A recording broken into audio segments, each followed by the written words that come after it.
4e compagnie du 9e RIMA déployée pendant 8 mois à Maripasoula l'an dernier. Des douaniers renforcent aussi le dispositif.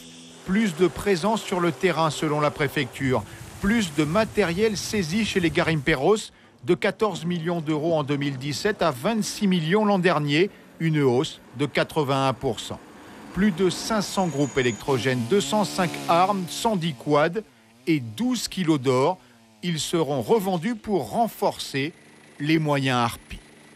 Les services de l'État et parisiens notamment vont céder cet or et une fois que nous aurons la ligne budgétaire, elle sera abondée par le produit de cession et ce qui permettra de compléter sur le terrain la lutte qui est extrêmement plus efficace que par le passé, cette lutte contre l'orpaillage illégal. 12 kilos d'or saisis l'an dernier, une infime partie des quantités extraites par les garimperos. Faute d'or, les autorités s'en prennent au reste. 765 sites illégaux détruits en 2018. Mais dans le dossier de presse de la préfecture, rien sur le nombre de sites clandestins actifs, au grand étonnement du WWF, le Fonds mondial pour la nature.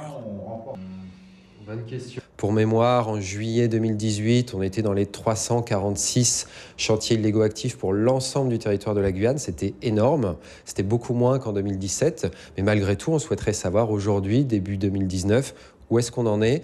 On ne retrouve pas cette information dans ce rapport. Le WWF s'étonne aussi de l'absence de bilan des dégâts de l'activité illégale sur l'environnement. Pas de bilan non plus sur le volet diplomatique.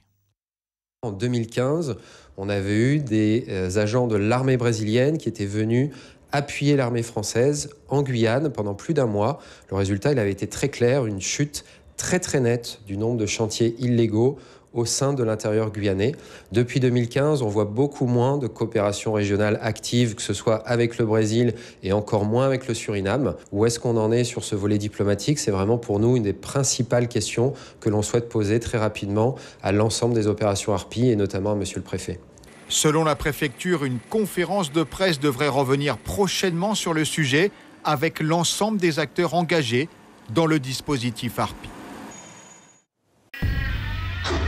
Suivez l'info sur Guyane la Première, télé, radio et internet.